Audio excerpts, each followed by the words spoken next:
네, 2025년 10월 15일 수요일입니다. 오늘은 정말 맑은 가을 하늘 같은 날인데요. 경제 상황을 보면 그렇게 맑지는 않습니다. YTN 온 AI 라디오 온에어의 문이 열렸습니다. 저는 천연지능 진행자 김우성입니다. 오늘 에어 우리 인공지능 진행자가 오프닝에서 말한 돌반지 100만 원 시대 참 현실적으로 와닿습니다. 실제로 뭐랄까요, 젊은 커플들은 귀금속 선물을 종종 하잖아요. 커플링. 예전에 비해서 주머니 사정이 이제 반지 주고받으면 진정한 사랑입니다. 보통은 선배들이 소고기 사주면 진정한 선배라고 하는데 요즘은 사귀는 사이에서 이 귀금속이 오가면 진정한. 왜냐하면 너무 비싸요. 이 부담을 감수할 정도면 그 마음 인정한다. 이게 우스갯소리인데 자, 정말 금 비싸죠. 얼마입니까? 에어가 실시간으로 조사하고 있거든요. 네, 피디님. 현재 시각 기준 국내 금 시세는 순금 한돈 3.75g에 86만 2,125원으로 연일 사상 최고치를 경신하고 있습니다.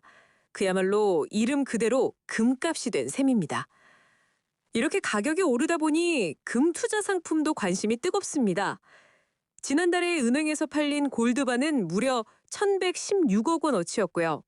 금을 0.01g 단위로 살 수 있는 골드뱅킹의 잔액이 지난달 말 기준으로 1조 4,314억 원에 달했습니다. 여기에 더해 1g짜리 콩알 같은 금을 주문해서 모으는 것도 최근의 추세라고 합니다. 금의 인기가 정말 대단합니다. 이 예전에 골드러시라고 영화에서 많이 보셨죠? 서부 영화 좋아하셨던 좀 어르신 세대들은 기억할 겁니다. 다 금광에 금 찾으러 가잖아요. 또 우리나라도 노다지라고 하는데 사실은 금광에서 이 외국인들이 노터치 건드리지 마라고 했던 말을 이걸 노다지라고 부르는구나 이렇게 했었던 문학적 표현도 있었던 기억이 납니다. 금이 이렇게 인기가 많은 거는 계속 가격이 오를 거라는 건데요. 제가 지금 두 가지 사례를 얘기했지만 뭔가 불안정하고 시대가 위험할 때 전쟁통의 금가락지 이런 표현들도 있잖아요. 그렇게 좋은 상황은 아닐 것 같아요. 금이 계속 인기가 많다라는 건. 그런데 그러면 금이 도대체 뭐고 금에 대한 인기가 왜 이렇게 많았는지 좀 역사적으로 짚어봐야 될 것 같습니다. 이 노란 금속 사실은 또 유용해요. 인간의 몸에 가장 무해하기 때문에 치아로도 쓰고 여러 가지로도 많이 쓰이는데 이 금에 얼마나 열광을 하게 됐는지 좀 역사를 봐야 될 것 같습니다. 에어가 정리해 주시죠. 네, 금이 화폐로 사용된 역사는 매우 깁니다. 하지만 현대 경제의 틀을 만든 것은 19세기 영국에서 시작된 금 본위제였습니다. 이는 각 나라의 화폐 가치를 특정량의 금에 고정시킨 제도로 예를 들어 1달러를 가져오면 금 1g으로 바꿔주겠다고 국가가 약속한 것이죠. 네, 저희가 한번 국제무역의 역사 기억하십니까? 나이든 4,000년 동안 국제무역을 여행했던 관세 장벽과 저희가 여러 가지 비자 설명하면서 드라마로 잘 들려드렸잖아요. YTN 라디오 지금 청취율 조사 기간인데요. 02로 는 전화 받으시고 YTN 라디오 오후 1시 온에어 듣고 있다 답해 주시고요. 또 온에어 유튜브에서 검색하시면 관세랑 비자를 그렇게 드라마로 재밌게 설명했다고 재밌게 설명했습니다. 유튜브에서 찾아보시면 설명되는데 그때도 나오죠. 나라와 부족과 국경을 넘나들어서 무언가를 주고받는데 어떻게 결제할까요? 예전엔 물물 교환을 했겠죠. 양 5마리 줄 테니까 너희들은 열매 100톤을 줘. 이런 식으로 거래를 했을 텐데 현대사회에서는 그렇게 하지 않습니다. 화폐가 발달했죠. 화폐가 그 가치를 보증하는 일종의 대체제인데 그거를 어떻게 서로 국가마다 다르니까요. 우리는 원을 쓰고 미국은 달러를 쓰고 일본은 엔을 쓰고 프랑을 쓰고 유로를 쓰고 다 다르잖아요. 그거를 어떻게 보증할까가 이 화폐당 금은 얼마를 쳐줘라고 하면 이해를 하고 거래를 했던 거죠. 그게 국가 간 약속이어서 경제 질서의 근본이 됐습니다. 화폐가 오고 갈 수 있었던 거죠. 그런데 1971년 미국의 닉슨 대통령이 금 본위제를 폐지했습니다. 즉 화폐의 모든 가치가 금과 연동되어 있다는 걸 이제부터 안 할래라고 얘기한 거예요. 왜 그랬을까요? 좀 상황 설명해 주시죠. 네, 금 본위제 폐지는 현대 경제의 가장 큰 변곡점이었습니다. 금이라는 족쇄가 풀리자 각국 정도는 경기 상황에 따라 돈을 더 많이 찍어내는 등 유연한 통화 정책을 펼칠 수 있게 되었습니다. 하지만 동시에 이는 만성적인 인플레이션, 즉 화폐 가치 하락의 시대가 열렸음을 의미합니다. 사람들이 내 월급 빼고 다 오른다고 느끼는 근본적인 원인이 바로 여기 있죠. 금의 보증에 사라진 돈의 가치는 계속해서 떨어지니 사람들은 다시 가치가 변치 않는 금을 찾게 되는 현상이 반복되고 있습니다. 네. 지금 우리나라도 금을 보유하고 있습니다. 뭐 여러 나라가 그런데요. 이제 런던에는 또 독특한 행정구역이 하나 있습니다. 시티 오브 런던이라고요. 세계 금융의 중심인데 거기에 어떤 은행들 또 스위스 이런 곳에 보면 지하에 실제 그 나라의 중앙은행이나 뭐 누군가가 소유한 금들이 보관돼 있습니다. 내가 이 돈을 줄게. 이 돈에 해당하는 금이 지하에 있어. 이런 방식이었는데 그 연결이 끊어진 거죠. 대신 뭐가 그러면 중요해졌을까요? 신용과 신뢰가 중요해졌습니다. 우리가 이걸 거래해서 서로가 충분히 원하는 가치를 교환할 수 있어라는 신뢰의 시대가 된 겁니다. 좋은 면도 있지만 그래서 더 불안정해진 면도 있다라는 거죠. 그 얘기를 에어가 좀 짧게 정리해 줬습니다. 자, 50여 년 전에 금 본위자가 폐지됐었고 그 이후로부터 금은 위험할 때 화폐와 너에 대한 신용, 신뢰 우리는 믿을 수가 없어. 불안해라고 하면 그래도 금이지. 라고 갔습니다. 또 한편으로는 달러가 그 역할을 하기도 했고요. 미국 채권, 미국 국가라는 신용이 그 역할을 대신하기도 했는데 이 모든 것들이 지금 삐걱삐걱 흔들리고 있습니다. 뉴스 보면 많이들 아실 텐데 그래서 그럴까요? 금값이 왜 이렇게 오르는지에 대한 이유를 좀 일목요연하게 귀에 잘 들리게 정리해주면 좋을 것 같거든요. 에어가 정리했습니다. 제가 데이터를 분석한 결과 현재 금값 상승의 가장 큰 원인은 세 가지입니다. 첫째, 전 세계적인 경제 불확실성입니다. 전쟁이나 무역 갈등이 심해질수록 사람들은 가장 안전한 자산인 금을 찾게 됩니다. 둘째, 미국 달러의 약세 기대감입니다. 앞으로 미국이 금리를 내리면 달러의 가치가 떨어질 것으로 예상되기에 반대로 금의 가치가 오르고 있습니다. 마지막으로 각국 중앙은행들이 외환 보유고를 달러 대신 금으로 채우고 있다는 점도 큰 영향을 미치고 있습니다. 앞서 제가 좀 덧붙인 말과 비슷하죠, 여러분.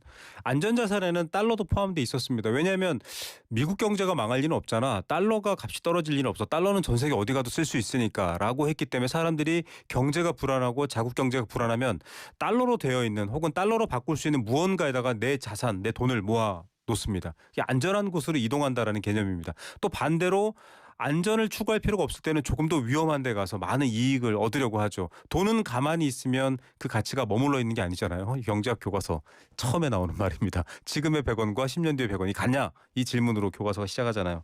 그래서인데 경제가 불확실하니까 안전한 곳으로 가자. 그러면 달러도 금도 안전하니까 일단은 금도 인기가 높아집니다. 두 번째, 그런데 달러가 약세를 지금 갖고 있습니다. 더 약해질 거라는 얘기도 있습니다. 그 이유는 또 트럼프의 정책, 또 자국 보호주의와도 비슷하게 연결되어 있는데 그러다 보니까 그러면 달러보다는 조금 더 금 이렇게 바뀌게 돼 있고요. 또 이런 상황에 따라서 금은 한정돼 있습니다. 무한정 나오지 않죠. 그래서 가격이 비싼 건데요.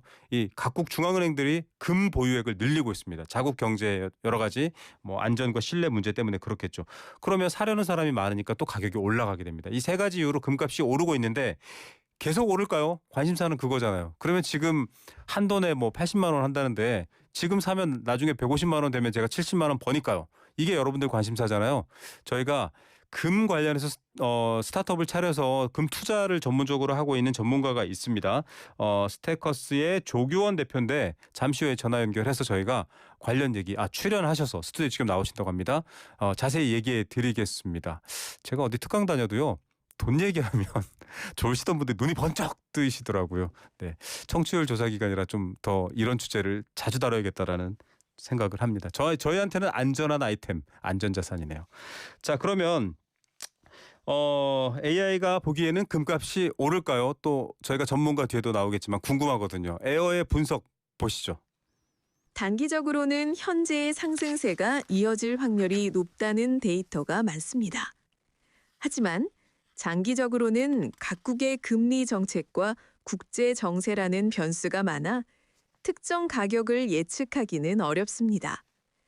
다만 금이 다시 한번 세계 경제의 중요한 안전판 역할을 하고 있다는 사실은 분명해 보입니다.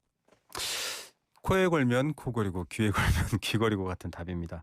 집값으로 설명드리면 좀 더 쉬울 수 있을 것 같아요. 강남의 똘똘한 한 채 뭐 이런 말도 유행했었잖아요. 강남 집값은 계속 오르는 추세입니다. 근데 나중에 강남 집값만 아주 높게 올라가잖아요. 그러면 전국적인 집값 상황은 더 좋지 않을 수가 있습니다. 왜냐하면 다 불안하니까 강남으로 몰리는 거거든요. 그게 어떤 상황일까요? 과연 우리 경제나 우리나라 자산 상황에 좋은 상황일까요? 그런 문제가 있습니다. 강남에 가지신 분들은 안심하겠죠. 그런데 뭐 강남 계신 분들만 대한민국이 존재하는 건 아니잖아요. 이런 문제까지 좀 같이 고민해 봐야 된다라는 에어 얘기를 제가 좀 해설해 봤고요. 그래서 오르는지 내리는지는 여러 변수가 있습니다. 또 국가 경제, 또 사회, 또 시장 참여자들, 생산자, 소비자들 이 사람들이 가만히 머물러 있지는 않거든요. 무언가를 합니다. 그래서 변화가 생긴다라는 거죠.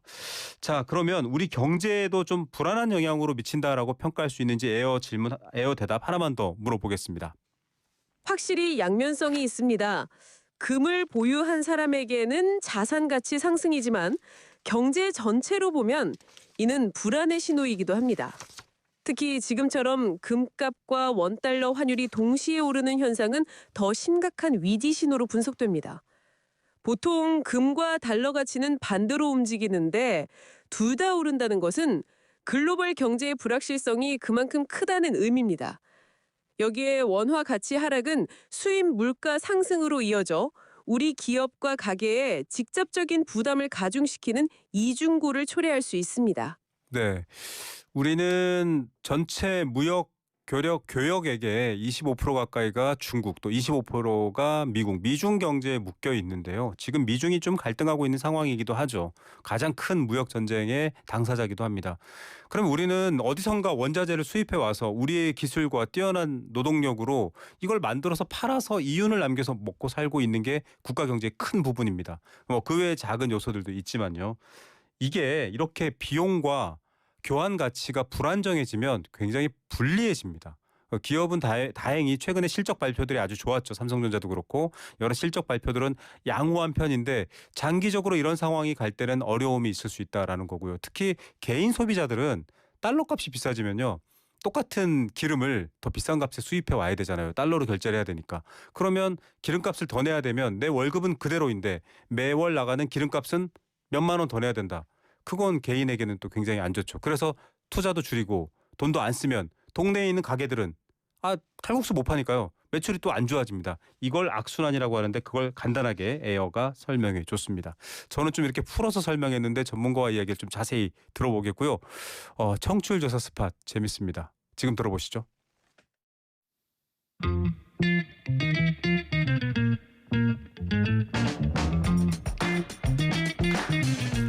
네, 금값 얘기해드린다고 했는데 점점점 동접자 수가 예전에 비해서 늘고 있습니다.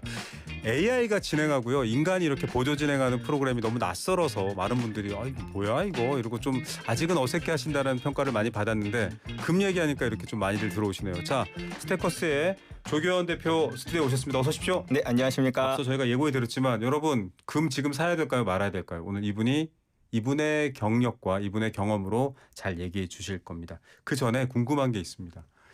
올림픽에서도 제일 잘하면 금메달 주잖아요. 네. 예. 그리고 결혼하거나 중요한 일 있을 땐 사람들이 금을 교환해요. 이건 좀 약간 철학적인 질문이고 미리 저희가 여쭤보지 않은 질문인데 인간에겐 금이란 뭘까요? 금이란 이렇게 평가할 수 있을 것 같아요. 신이 내려준 돈이다. 신이 내려준 돈이다.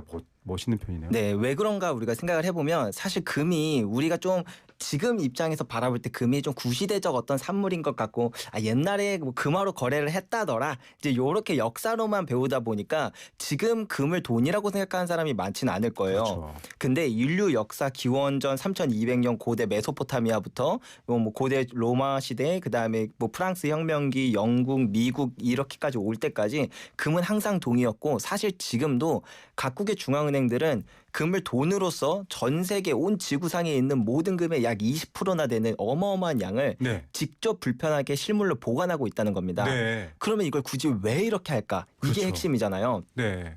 이거에 대해서 이제 과학적으로 밝혀진 게 있는데요. 네네. 자, 우리가 옛날에는 이제 물물 교환을 했던 시대가 있지 않겠습니까? 네. 그때는 이제 뭐 딸기 저희 부모님은 딸기 농사를 지시니까 그러세요? 네. 그래서 이제 딸기를 막 풍작이 나서 많이 나온다고 하더라도 이게 며칠 지나면 또 썩잖아요. 맞아요. 그럼 지금의 부를 나는 미래로 이전하고 싶기도 하고 그다음에 내가 다른 거랑 교환할 때 어디는 딸기를 안 받기도 하니까 그렇죠. 돈이 필요한 거예요. 근데 이 돈이라는 건 네 가지 조건을 만족해야 되거든요. 네. 첫 번째는 희소성. 네. 만약에 갑자기 양이 너무 많아져 버리면 가치가 가치가 없죠. 툭 떨어지니까. 그래서 희소성이 필요하고 뭐 안정성, 불변성, 그다음 분할성 이런 4가지 조건이 필요해요. 네. 근데 이제 모든 그 원소 주기율표를 쫙 깔아놓고 희소하지 않은 거 빼고 뭐 안전하지 않은 거 뭐 독성이 있다던가 우라늄 이런 거 빼고. 네, 빼고 이렇게 다 빼고 나면 뭐가 남냐면 귀금속류만 남아요. 네. 근데 귀금속류 중에서도 예를 들면 백금 같은 경우는 1700도가 돼야 녹거든요. 예. 근데 금은 1000도만 돼도 녹아요. 예. 그러니까 재련이 훨씬 쉬워서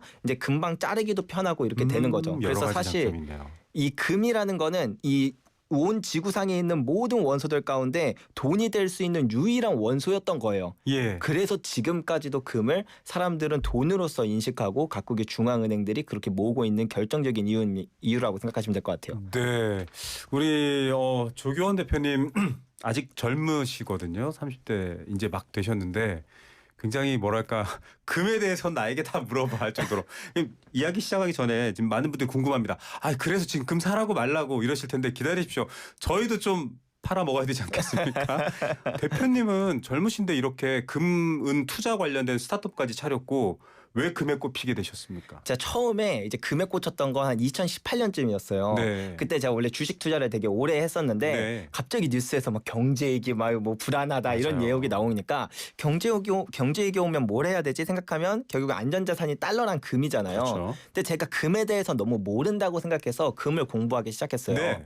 근데 진짜 재밌는 게 뭐냐면 그 세상에 통념적으로 알려진 그 금의 어떤 속성들 있잖아요. 네. 근데 그거를 저도 뭐 유튜브나 블로그 보고 배웠는데 실제로 데이터랑 이렇게 매치를 시켜보니까 안 맞는 거예요. 네. 예를 들면 금리가 올라가면 이자나 배당을 주지 않는 금 가격은 떨어진다. 이게 네. 당연한 상식처럼 많이 알려져 있거든요. 네. 근데 실제로 지난 100년 동안의 금리 인상 역사와 이제 금 가격을 매치해 보면 거의 안 맞아요. 금리가 오를 때 오히려 금 가격이 올랐던 역사가 더 많거든요. 예. 자, 이런 것들이 저는 너무 재밌는 거예요. 그래서 금에 대해서 공부하다가 그러다가 깨달아 버렸어요. 예. 지금은 경제 위기가 와서 금을 사야 되는 게 아니라 곧 있으면 금의 슈퍼 사이클이 다가온다라는 거예요. 슈퍼 사이클 있다. 네. 제가 여러분 뭐 이렇게 말하면은 아니 조교원 대표라는 분은 뭐 그 금은 투자 관련된 스타트업 하니까 저런 말 하는 거 아니에요? 본인 회사 홍보 아니에요라고 하는데 오해하지 마십시오.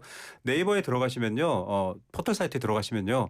금의 10년 가격 변동표를 보는데요. 그 사이에 2015년부터 25년 사이에도 경제적 위기가 여러 번 찾아왔고 코로나도 있었습니다. 그런데 곡선은 그냥 이렇게 해서 지금 2023년부터는 이렇게 올라가요. 네, 맞습니다. 예, 그러니까 말씀하신 것처럼 이렇게 오르는 속도가 이례적이다. 네. 슈퍼사이클한 표현을 하셨잖아요. 네, 그렇게 맞습니다. 평가하시는 거예요? 네, 맞습니다. 실제로 금이라는 자산은 한번 오르면 10년 내내 오르는 그런 특성이 있어요. 되게 네. 길고 분명한 추세성이라는 걸 가지고 있거든요. 그래서 과거에도 금이 오를 땐 그냥 슈퍼사이클이에요. 막 잠깐 올랐다 떨어지는 역사 자체가 없어요. 예. 네, 그래서 이제 뭐 1970년대, 1930년대 그냥 가장 가까운 역사로는 2000년대의 사이클을 보면 금은 짧게는 9년에서 길게는 13년 정도 이어지는 사이클이 있는데 이 슈퍼 사이클이 시작됐다는 시그널이 몇 가지가 있거든요. 예. 그게 정확히 다 2019년부터 시작이 됐다라는 걸 우리가 알면서 네. 아 적어도 이번 사이클은 한 2030년까지 이어지겠구나. 기본적으로는 이렇게 생각하면서 들어가면은 좀 더 이해가 쉬울 것 같습니다. 그러면 그래프나 지금까지 과정으로 보면 물론 이제 여러분 그거를 1년 단위 뭐 3개월, 6개월 단위로 보면 떨어지기도 합니다. 떨어졌다 올라갔다 뭐 주식하시는 분들, 자산 투자하시는 분들 다 아시겠지만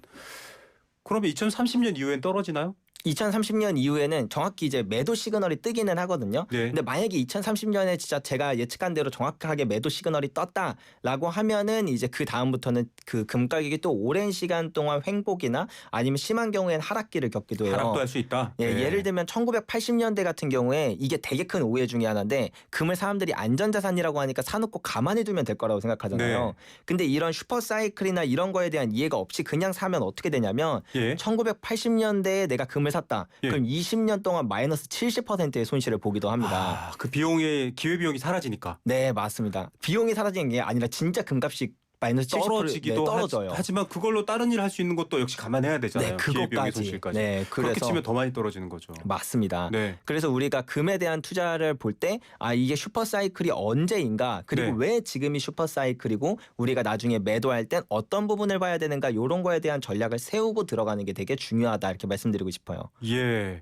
청취자 7377님 감사합니다. YTN 온에어 라디오 청취율 조사 1위 화이팅. 1위 되면 정말 저희 9시 뉴스에 나올 수 수 있습니다. AI가 진행하는 프로가 청취율 1위라니 죄송합니다. 저희가 오늘 좀 급한 일이 있어서. 그리고 8106님은요. 작년 딸 결혼식에 사위 팔찌 살 때 46만 3천 원이었습니다. 지금은 이제 이거는 가공된 제품 기준입니다. 한 돈에 100만 원이라니 놀라서 까무러칩니다. 네.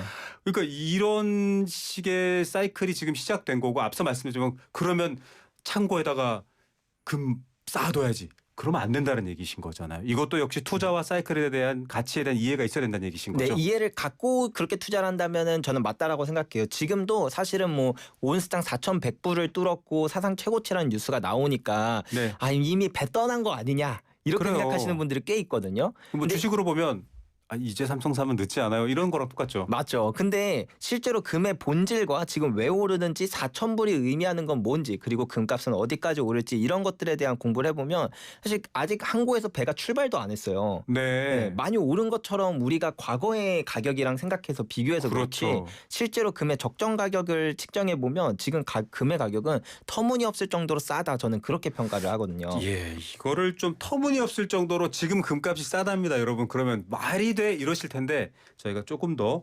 물어보겠습니다. 자, 앞서 AI가 경제 불확실성, 앞서 말씀하신 안전자산 선호라는 판이 깔렸고 두 번째 달러 조금 불안해. 또 하나가 깔렸고 세 번째 각국 중앙은행이라고 한다면 뭐 비트코인이나 여러 가지 탈중앙 금융이 지금 시도되고는 있지만 여전히 경제에 가장 힘센 주도권을 가진 자들이에요. 집단이죠. 이들이 갑자기 금을 사 모으기 시작해요. 그들은 큰 손입니다. 뭐 몇 톤씩 사요. 그러니까 금값이 올라간다는 설명은 이해가 되는데 말씀하셨던 것처럼 에이 지금 오른 건 오른 게 아니에요라고 설명하셨어요. 부가 설명을 더 해주셔야 돼요. 그러면. 네, 그럼 이제 여기서 이어서 말씀을 드릴게요. 근데 AI가 진짜 상당히 똑똑하네요. 독특합니다. 저희도 깜짝깜짝 놀라요. 네, 맞아요. 이게 지금 금 가격이 오르는 거의 좀 큰 원인 중에 하나가 바로 탈달러화 현상이에요. 네. 그러니까 이 금이라는 자산을 안 사면 사람들은 뭘 살까를 생각할 때 어떤 사람들은 주식 뭐 부동산 있잖아라고 하지만 네네. 금과 주식은 이제 위험 자산과 안전 자산의 측면이지 안전자산인 금을 안 사면 다른 안전 자산을 사야 될 거 아니에요. 네. 포트폴리오를 안정적으로 이제 균형을 이루려면 그렇습니다. 그러면 이제 안전 자산 중에 금 말고 대안이 뭐가 있냐라고 하면 많은 사람들이 떠오르는 게 바로 달러예요. 네. 달러와 금 이제 안전 자산에는 이렇게 두 개가 쌍대산맥이잖아요. 맞아요. 근데 자 이렇게 생각해 봅시다. 2008년 글로벌 금융위기 때 돈을 얼마나 풀었냐면 100년 동안 풀었어야 될 화폐의 2배가 되는 양을 고작 5년 만에 풀었어요. 맞아요. 그리고 2020년 코로나 팬데믹 때는 200년 동안 풀었어야 될 화폐를 단 한 달 만에 풀 정도로 맞습니다. 어마어마한 양의 화폐를 풀었습니다. 즉 이제 달러의 가치는 이 달러가 풀린 양만큼 시차는 걸리겠지만 네. 그만큼 낮아질 거라는 건 기정사실에 가까워요. 그런 측면에서 바라본 각국의 중앙은행들은 이렇게 생각하는 거죠.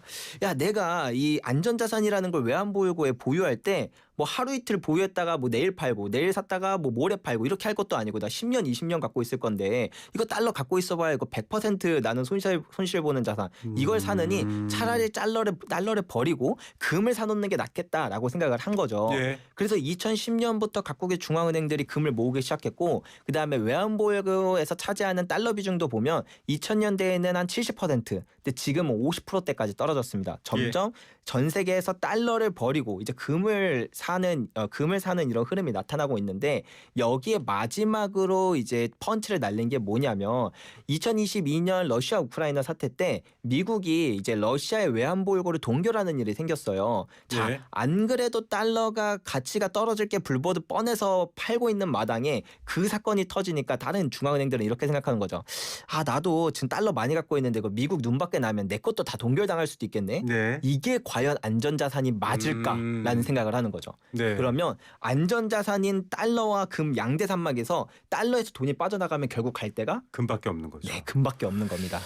지금 우리 조교원 대표님은 이제 이걸 정말 제가 보기에 눈을 반짝이면서 설명하셨는데요. 여러분 북한에 취재를 가잖아요. 그러면 안내원 동무에게 뭔가 부탁을 해야 됩니다. 이거 좀 갑시다. 그때 뭐 줘야 되는지 아십니까? 달러를 줍니다. 네. 그만큼 사실 달러는 전 세계 어디서나 내가 쓸 수 있는 그래서 안전한 거죠. 금처럼. 왜냐하면 금 주는 거랑 똑같으니까요. 근데 이제는 안 통하기 시작했어요. 그게 그 얘기를 하시는 거고 우리 밖에 있는 또 PD도 궁금해서 얘기를 하는데 지금 안전자산과 위험자산의 관계를 설명했습니다. 다시 말하면 달러도 안전자산이 아닌 게 되어가고 있다라는 얘기도 해주셨는데도 불구하고 최근에 뭐 에브리스팅 랠리라고 하잖아요.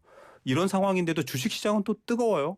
나스닥 뭐 미국의 여러 가지 주식시장도 올라가고 있고 한국 주식시장도 마찬가지고 이게 판단이 내가 지금 주식 투자하는 게 낫지 않아? 아니야, 금 사야 된다니까. 아니 그래 주식도 해야 되나? 물론 이제 포트폴리오를 짜야겠지만 이런 고민을 하시거든요. 그럼에도 불구하고 금이다라고 설명하실 수 있다면 그 근거도 말씀해 주셔야 돼요. 네, 지금 에브리띵 랠리라고 불리는 거의 가장 큰 기전은 뭐냐면 결국엔 사실 금 가격이 올랐던 이유랑 되게 일맥상통한데 아. 그냥 화폐의 가치가 떨어지는 거거든요. 예. 그래서 이때랑 가장 비슷했던 시기가 언젠가를 생각해 보면 1920년대의 미국이었다라고 생각을 할 수가 있어요. 공부를 굉장히 많이 열심히 하신 조교원 대표님이십니다. 네. 1920년대. 1920년대는 이제 대공황 직전까지 그렇죠. 어마어마한 버블이 있었어요. 부동산, 주식, 채권 모든 자산이 다 오르는 에브리띵 랠리였거든요. 맞아요. 그러다가 이제 대공황이 발생하고 나서 이제 미국 정부는 어떻게 했냐면 금리를 제로 금리로 만들고 네. 그리고 이제 무제한 양적 완화처럼 그때도 이제 YCC라고 하는 그런 통화 정책을 사용해서 이제 사실상 지금의 양적 완화랑 거의 똑같은 정책을 비슷해요. 썼거든요. 돈을 무제한으로 막 뿌려버린 거예요. 네. 에브리띵 랠리가 나죠. 경기가 침체돼서 멈춰버리면 그건 재앙이니까요. 네, 맞습니다. 어쨌든 굴러가야 되니까. 네, 근데 이렇게 해서 그렇게 많은 돈이 뿌려졌습니다. 결국에 그러면 미국의 국가 부채가 어마어마하게 늘어나지 않겠습니까? 네. 그래서 2차 세계대전이 끝난 이후를 보면은 미국의 국가 부채 비율이 GDP 대비 120%를 넘어서요. 네. 정말 상당한 양이거든요. 네. 이거를 역사적으로 따져보면 보통 이 정도 되면은 국가가 디폴트를 해요. 네. 그 정도로 심각한 수준의 부채가 되니까 미국은 선택지가 3개가 남았어요. 네. 첫 번째, 긴축을 하냐. 예. 두 번째, 아니면 다시 한번 성장을 이끌어서 예. 이 부채의 가치를 낮추냐. 마지막으로 세 번째, 그냥 화폐의 가치를 떨어뜨려서 부채를 활활 태우냐라고 할 때 네. 사실 긴축을 하기가 쉽지가 않은 게 보통 이 정도로 돈을 많이 푼다라는 건 어렵죠. 복지를 많이 하잖아요. 네. 그러면 갑자기 우리 복지 줄일게요 하면은 그 안 되죠. 대통령의 이제 표를 던지는 사람들이 네. 적어지니까 복지를 줄이는 건 안 됩니다. 근데 성장을 하기에는 부채가 너무 많아서 성장을 일으키기가 쉽지가 않아요. 결국엔 화폐의 가치를 태우는 방법이 되는데 이 과정 가운데서 이제 보통 주식이나 그다음에 채권 이런 금융자산들의 가격이 많이 떨어지고 네. 금과 같은 실물 자산의 가격이 정말 무차별적으로 폭등하는 그때도 일들이 그랬군요. 벌어집니다. 네, 맞습니다. 예. 결국은 역사적 반복도 좀 봐야 되고요. 앞서 말씀하셨다시피 2008년도 금융위기 때 벤 버냉키 연준 의장 별명이 헬리콥터 벤이었잖아요. 네. 헬리콥터로 돈을 뿌린다고 했어요. 그러면 우리 청취자분들 이럽니다. 돈을 그렇게 뿌렸다는데 내 주머니에 안 들어왔는데 예, 그 돈은 개인한테 뿌리는 돈 성격보다는요. 내가 다니는 직장, 받는 사회 서비스, 국가 경제 시스템이 유지되도록 멈추지 않도록 하기 위한 돈입니다. 이제 앞서 말씀드렸듯이 그거를 테이퍼링이라고 하죠. 점점점 줄이는 게 불가능한 시기 때문에 경제를 더 활성화시키고 키우자로 대부분 나라가 가고 있는데 그것도 지금 한계에 봉착했어요. 네, 맞습니다. 그래서 지금 금에 대한 얘기를 하시는 거고 궁금하시는 분도 있을 것 같아요. 그러면 지금 디지털 금이라고 하는 비트코인도 금하고 비슷하게 좀 가치가 있고 괜찮은 걸까요? 이렇게 묻는 분들도 있는데 또 코인에 좀 뭐랄까요? 가까운 세대시잖아요. 아, 비트코인. 사실 이게 진짜 애매한 부분이긴 해요. 희소성이나 이제 다양한 속성들을 보면 금이랑 꽤 비슷하다라고 보여지는 것들이 있긴 하거든요. 예. 근데 실질적으로 가격 상관성을 보면 나스닥이랑 가장 유사해요. 그렇다라고 했을 때 물론 우리가 미래를 알 수는 없지만 앞으로 4, 5년 정도 이제 또 금의 상승 사이클 동안 과연 이 그 가격 상관성이 지금까지 바뀌지 않았던 그 가격 상관성이 바뀔 수 있을까? 바뀌어서 금과 유사하게 바뀔 수 있을까라고 한다면 이거는 약간 성격이 반반일 것 같아요. 네. 뭐 앞으로 20년 뒤, 30년 뒤에는 진짜 금과 유사하게 가격 상관성을 가질지 아닐지는 뭐 알 수 없겠지만 당장 4, 5년 이 금의 슈퍼 사이클 기간 동안 비트코인이 금을 따라서 가격 상관성이 바뀐다라기보다는 아무래도 아직 그 이번 사이클 상에서는 나스닥을 따라가지 않을까 싶은 측면 네. 때문에 가격 저는 그렇게까지 매력적으로 보는 자산은 아니긴 해요. 오늘 뭐 AI 버블이 아니다 이런 또 주요 투자자들의 발언 때문에도 시장이 들썩거렸는데요. 양자 컴퓨팅이 언젠가 또 활성화되면 이 암호라는 게 또 바뀌어야 되거든요. 되게 어려운 상황이 올 수 있기 때문에 변수가 많다. 금은 무수한 변수 속에서 같은 방식의 작동 원리를 증명해냈다. 지금 이 얘기를 반복적으로 좀 제가 요약해 드리겠습니다. 그래서 저희 청취자분들은 역시 성격이 급하십니다. 뉴스 소비자들이셔서. 그래서 지금 사라고요? 이렇게 네. 물어보시고 지금 사고 언제 팔아요? 이것도 물어보십니다. 네, 짧게 한번 말씀을 드려볼게요. 지금 금이 비싸다라고 하기에는 금의 상승 사이클이 역사적으로 봐도 아직 한참 남았다라는 것도 알 수 있고 네. 상승률로 봐도 금이 가장 적게 올랐을 때가 7배, 가장 많이 올랐을 때가 26배 정도 상승해요. 네. 지난 100년 동안. 근데 이번 상승 사이클에서 상승 기간으로 봐도 지금은 절반을 갓 지난 시점이고 상승률로 봐도 지금 한 3배 올랐나? 네. 사실 따지고 보면 역사적인 상승률과 비교했을 때 아직 한참 떨어진다라는 걸 알 수가 있어요. 제 오랜 기억 속에요. 금 한 돈 5만 원일 때가 있었어요. 네. 네. 그래서 저는 이 금의 상승 사이클이나 그런 기간이나 상승률 이런 것들을 바라보더라도 금이 매력적인데 더더군다나 금의 다양한 슈퍼 사이클 중에 지금이 어디랑 가장 비슷한가라고 치면 저는 1930년대 아까 말씀드렸던 네. 그때의 상승장과 가장 유사하다고 생각을 대공황 해요. 이후. 네, 대공황 이후에 다양한 뭐 국가 부채나 양극화나 이런 지수들도 다 그때랑 되게 비슷하거든요.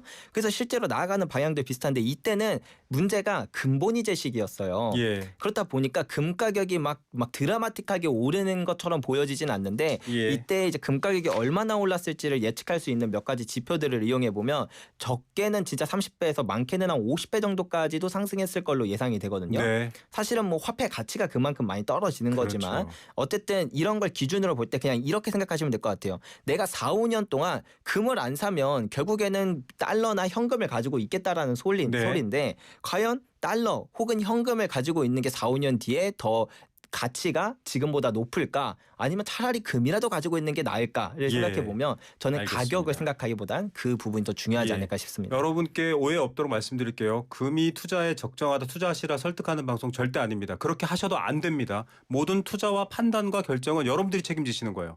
나는 그래도 삼성전자에 투자할래. 아니 난 그래도 엔비디아에 투자할래. 그렇게 하시면 되고요. 본인들이 책임지시는 겁니다. 저희는 금의 상승과 열풍에 대해서 전문가와 함께 분석해 드리는 거지 절대로 금 투자하시라는 말씀 드리는 거 아니니까 이거는 제일 중요하게 기억하시기 바라겠고요. 금이 이렇게 인기 있으니까 은도 인기 있고요. 네. 은에 대한 관심도 있는데 시간이 많지 않아서 짧게 좀 부탁드릴게요. 은이 그냥 짧게 말씀드리면 이렇게 보시면 돼요. 그냥 금이 올라가면 은이 따라가는 자산 중에 하나거든요. 예. 근데 이제 비트코인 오르면 알트코인 더 많이 오르잖아요. 그렇잖아요. 주식도 대형주 가면 소형주 더 많이 오르잖아요. 맞아요. 마찬가지로 금이 오를 때 은이 훨씬 더 많이 오르는 그런 성격을 띠게 됩니다. 네. 그래서 지금처럼 금의 사이클이 나올 때 은의 상승률이 유독 더 가파른 이유가 바로 이런 이유 때문이라서 지금 금의 슈퍼 사이클이다. 나도 그렇게 생각한다면 은 투자도 한번 같이 고려해 볼 만한 자산이다. 이렇게 말씀드릴 수 있을 것 같아요. 개인적 관점에서는 내 자산, 내가 땀 흘려 번 돈이 더 가치 있게 미래의 가치를 키워야 되니까 이런 얘기를 드린 거고요. 전체적인 관점으로 보면 안전자산 선호가 경제에 그렇게 좋은 신호 아닙니다. 새로운 기회가 많이 열리지 않는 상황이라는 점에서는 좀 우려되는데 또 그 부분은 저희가 거시경제학자랑 함께 전망을 얘기해 보겠습니다. 그런 얘기를 종합적으로 듣고 결정하셔야지 오늘 방송 들었는데 금사래 이렇게만 생각하시면 절대 안 됩니다. 여러분 그거는 정말 무겁게 스스로 판단하고 스스로 책임지셔야 되는 일이라는 점 다시 한번 얘기 드리겠습니다. 이런 말 잘 못하면 또 저희가 큰일 나는 경우도 맞습니다. 있습니다. 자, 굉장히 모험적인 골드러시를 가는 서부 시대의 어떤 모험가를 본 느낌입니다. 조교원 스테커스 대표의 좋은 말씀 잘 들었습니다. 종종 나와주세요. 네, 알겠습니다. 감사합니다. 감사합니다.